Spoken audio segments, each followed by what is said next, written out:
I'm here to bring two worlds together. I'm not used to doing videos, so just chill and it's not going to be perfect. But anyway, I'm here to bring two worlds together, the world of arts and crafts and the world of nail art. Um, I don't have a lot of money to spend on doing, buying all the materials like the decals and the little stamper thing you got to scrape across or whatever. So I thought to myself, well, I have a lot of arts and crafts stuff. So this is what I came up with. This hand is like birds. This one's a little, these two are a little fuzzy because I didn't clean off my stamper. So can't clean off your stamper, rubber stampers before you do this. But on this hand is birds and whatnot. And then this one's the bird. And these two are just little swirly patterns. There's actually two things I'm going to show you today. Okay, so. All right. So to do the clear, well, I should have probably picked a darker color.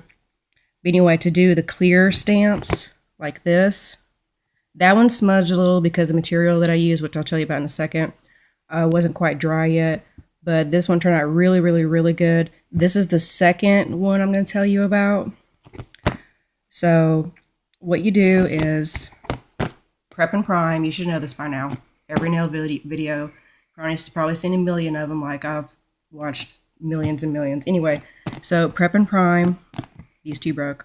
Anyway, and if you're like me, you have your little collection. Well, this is my little collection of, rubber stamps, stickles, whatever, and my ink pads. So I don't have very much, like I said, I don't have a lot of money to spend on this kind of stuff, but I do have a few things. So for the birdie ones, I used this one. There's the two birds right there. Then I did it in black right here. Then this was the top right here. And that kind of messed up a little bit, but it still looks okay. But anyway, so I used this one, and for the little swirlies, this was a little crown one. So I just inked up this part down here, and that's where I did that one in green. I did this one in purple. Like I said, this one smudged a little bit. Didn't mean for it to, but oh well. Anyway, and for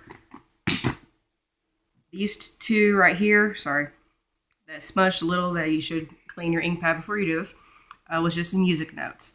So anyway, what you do basically, the only materials that you need that's not right here is some hairspray. I know it sounds really, really weird, but that's what, I guess it creates a barrier. Like this one, you can see that's probably this one. It creates a barrier, I suppose, before you do your top coat. If you do not do the hairspray, it kind of does this smudgy look, which still looks okay. I mean, it depends on what you're doing. If you plan on adding stuff, or if you just like the funky look or whatever. But that's without the hairspray. But if you do this, in between nails, clean off your top coat brush, because if you go on to the next one, you'll have the ink color smearing on the top.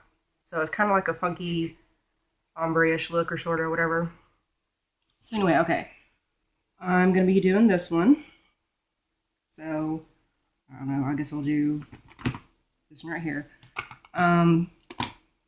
For me personally, if you do like that smudgy look, the green color did better. I don't know why.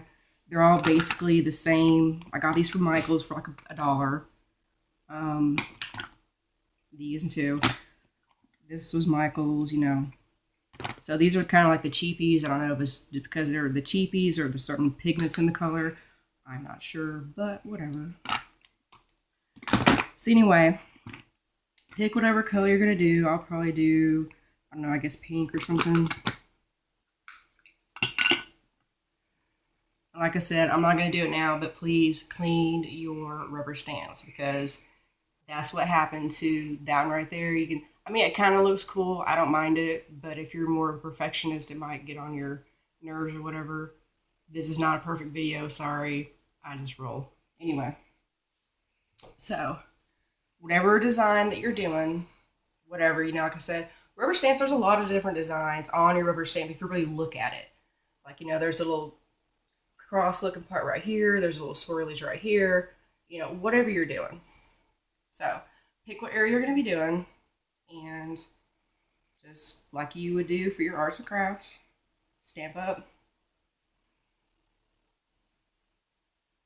And then this is kind of the tricky part because your finger might slide or slip or whatever, but you will get ink on the side. It's no big deal. If you're a little OCD, you could put tape on the side, but if not, it just washes off with simple water. So, but anyway, let me put this down right here so you can see a little bit better. Hopefully. You just take it and you kind of roll it like you would. I can't really think of anything I could compare it to right off the top of my head. Sorry. Anyway, you just kind of roll it, I guess, like you would when you're stamping like a weird shaped object, maybe. And see, if you need to, you can go back and try to fill in any gaps you may have missed, because since your fingernail is kind of a funky shape sometimes, like even though mine are long, sometimes I would have trouble at the very tip. I'd have to go back and roll it again. So if you need to, try and do your best or whatever. But anyway, let it dry for a few seconds, and then ta-da, hairspray to the rescue. You've probably heard like a million zillion uses. Well, here's another one. So you just spray it on. Be a little wet for a little bit. Let it dry. If you don't let it dry, that's what happened to this one. I didn't let the hairspray dry all the way completely, and it smudged a little in certain spots, but it still looks okay to me. But like I said, if you're OCD, it might bother you. But anyway, just let this dry and got hairspray all over your finger. And once it dries, add your top coat, which be a little careful with your, like I usually put 2 layers of top coat. With your very first layer of top coat, don't put like a huge glob of it, but put enough to where you won't, be streaking and dragging the ink along with it. But by the time when that dries, you add on your top coat, your second top coat, it'll be fine. So I hope you like this, ladies and gentlemen. Please like, subscribe, do whatever. This probably will be the only video I do because I don't like doing this kind of thing. But anyway, I hope you enjoy. I hope it's useful for you. And I just put it up here because I haven't seen anything like it. Like I said, I like the rubber stamp or the nail polish stamp look, but I can't afford to go pay for that. I have other things that money could go towards. But I do a lot of arts and crafts for myself and other people, so I have the materials. So hopefully that helps. Bonus tip, by the way, I used to buy those nail strengthening nail polishes. They never worked for me, ever. It was just a complete waste of money. But what did work for me, like these are my actual real nails. They're not press-ons or whatever. So what works for me, though, is oranges. I love oranges anyway, so I buy them anyway.